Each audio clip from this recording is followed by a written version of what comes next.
파라샤튼, 매년 그것을 다시 검토할 때마다 유대교 신앙의 가장 근본적인 원리, 즉 상과 벌이라는 개념을 우리에게 다시금 상기시켜 줍니다.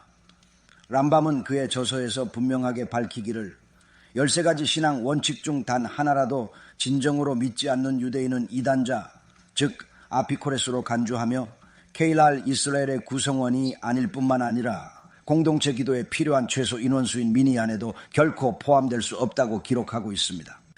유대인 의식에서 증인으로 사용할 수 없습니다. 라샤로 일컬어지는 마니스 프리드맨과 그의 일부 추종자 및 지지자들은 이미 여러 차례 언급했듯이 상벌의 개념이나 하나님께서 무한하심을 부정한다는 이유로 그 범주에 포함됩니다. 그리고 이는 유대 율법에 위배되는 행위입니다. 이번 파르사에서는 바로 이 상과 벌이 무엇인지를 배울 것입니다. 과연 사람이 이 세상을 떠난 후에만 일어나는 것일까요? 이 세상에서도 일어나는 일일까요? 상식을 갖춘 사람이라면 상과 벌이 두 경우 모두에 해당된다는 것을 알 것입니다. 그러나 솔직히 말하면 토라를 직접 살펴보는 것만큼 좋은 방법은 없습니다.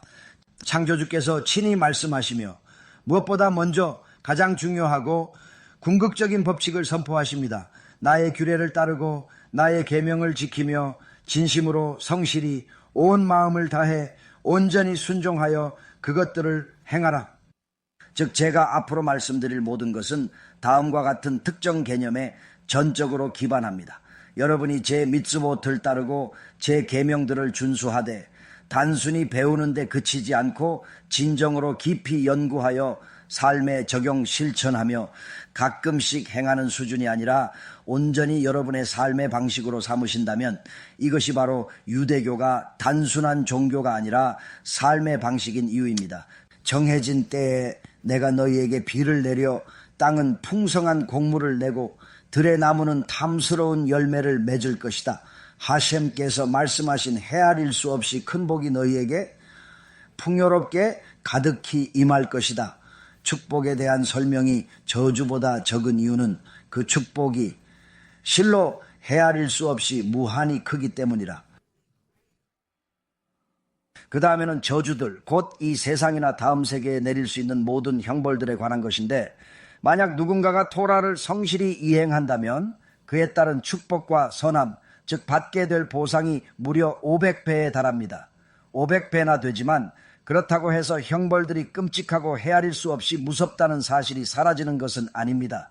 나치 홀로코스트를 비롯해 끔찍했던 수천 년간 우리 민족에게 닥친 비극들, 예컨대 폴란드와 유럽 전역에서 벌어진 일들, 스페인 종교 재판, 12세기 영국, 그리고 제2차 성전 파괴와 같은 참상을 보면 역사의 증언은 실로 악의 끝없음을 분명히 보여준다. 또는 우리에게 닥친 비극, 즉 제1차 및 제2차 베이트 하믹다시 파괴와 같은 끔찍한 사건들 동안에도 말입니다. 그 요점은 당시 실제로 일어난 일에 대한 역사적 증언을 살펴보는 사람이라면 누구나 악에는 정말 끝이 없다는 사실을 분명히 목격하게 된다는 것입니다. 악에는 끝이 없습니다. 악이 지닌 진노의 정도는 인간의 정신으로는 도저히 가늠할 수 없는 것입니다. 이는 우리가 그분의 토라를 따르지 않을 경우 하카도시 바룩 후께서 우리에게 엄중히 경고하시고 약속하신 바입니다. 그분께서 세부 사항을 알려주신 후에야 비로소 축복의 단맛을 아주 조금이나마 느낄 수 있습니다. 그러나 그 축복은 상상 이상으로 너무나 광대하여 감히 우리가 헤아릴 수도 없습니다. 천상의 세계를 아무리 자세히 설명해도 여러분은 아마 이해하지 못할 겁니다. 우리가 받게 될 그 엄청난 보상은 상상조차 하기 어렵기 때문입니다. 천상 세계에서의 보상은 인간의 마음이 온전히 파악할 수 있는 것이 아닙니다. 왜 이것이 보상인지, 어떤 방식으로 보상인지, 또는 그것이 어떻게 보이는지조차 알 수 없습니다. 이는 보통 우리가 보상을 생각할 때 물질적이거나 육체적이거나 계량 가능한 무엇인가를 염두에 두기 때문입니다. 그러나 천상세계의 보상에 관해서는 그렇지 않습니다. 지금 하셴께서 우리에게 말씀하시기를 그러나 만일 너희가 내 말씀을 받아들이지 아니하며 이 계명들을 행하지 아니하고 내 법도를 멸시하며 내 영혼이 내 규례를 배척하여 결국 내 모든 계명을 행하지 아니함으로써 나의 언약을 어긴다면 나도 너희에게 이같이 행하리라. 내가 너희에게 공포를 무시무시한 공포를 내리리라. 그리고 끔찍한 고통을 안겨주리라. 부디 이 말씀을 잊지 마십시오. 그러나 너희가 내 말씀을 받아들이지 아니하고 이 계명들을 지키지 아니하며 내 법도를 멸시하고 너희 영혼이 내 규례를 배척하여 모든 계명을 행하지 않아 내 언약을 어긴다면 나도 너희에게 이와 같이 행할 것이다. 내가 너희 위에 공포 곧 두려움을 내릴 것이다. 참으로 두려움을 심히 두려움을 내릴 것이다. 열병으로 인해 점점 쇠약해져 가는 이 질환은 눈을 흐릿하게 하며 영혼을 절망으로 몰아넣습니다. 너희가 뿌린 씨앗은 헛되이 되어 거둘 것이 없고 설령 결실이 있다 해도 너희를 미워하는 자들이 그것을 먹으리라. 온케로스는 이 구절이 사람들을 극심한 공황 상태와 불안 발작에 빠뜨려 끊임없이 내일의 양식을 염려하며 긴장하게 만든다고 명확히 해석한다. 이리하여 그들은 온갖 종류의 스트레스와 고통을 지속적으로 겪게 될 것이다. 아무도 그들을 쫓아오지 않는다 할지라도 사실 이것은 오늘날 사회에서 우리가 매우 흔히 목격하는 현상 중 하나입니다.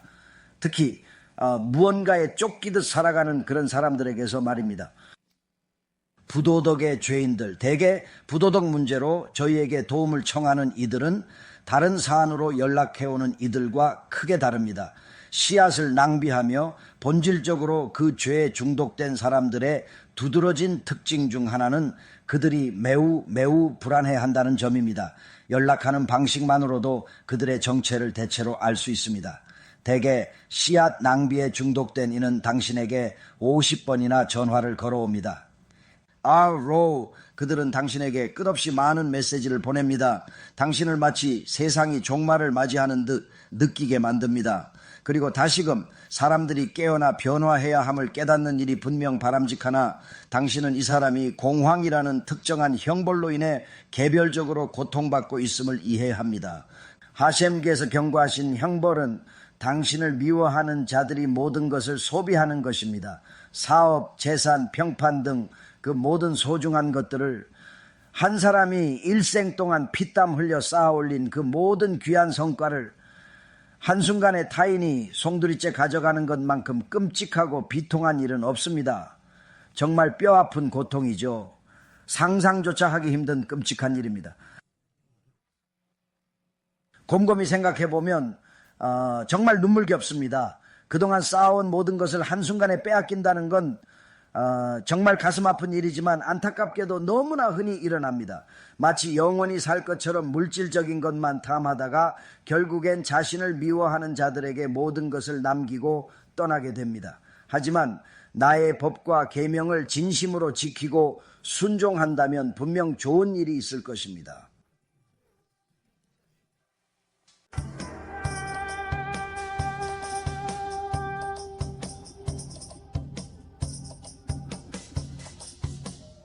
정녕 당신께서 저의 법규대로 행하시고 저의 계명을 온전히 지키며 그것들을 성실히 진실로 준행하신다면